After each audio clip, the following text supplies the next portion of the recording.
বৃহস্পতিবার দীর্ঘ ১৭ বছর নির্বাসিত জীবনের অবসান ঘটিয়ে বীরের বেশে দেশে ফিরছেন বিএনপির ভারপ্রাপ্ত চেয়ারম্যান তারেক রহমান।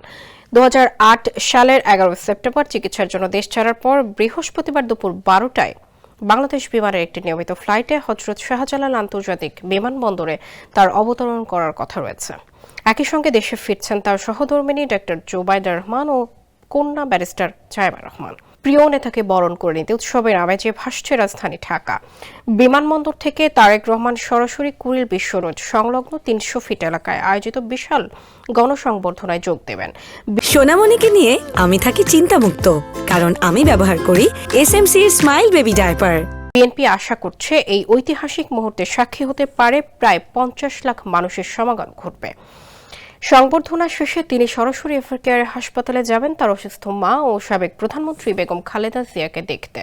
এরপর তিনি গুলশানের বাসভবনে উঠবেন। তারেক রহমানকে কেন্দ্র করে এরই মধ্যে ব্যানার, ফেস্টুন ও বিলবোর্ডে ছেয়ে গেছে পুরো রাজধানী। নিরাপত্তার স্বার্থে বিমানবন্দর এলাকায় দর্শনার্থী প্রবেশ নিষেধাজ্ঞা জারি করা হয়েছে এবং সাধারণ যাত্রীদের যানজট এড়াতে আগেভাগে বের হওয়ার অনুরোধ জানিয়েছেন বিমান বাংলাদেশ এয়ারলাইন্স।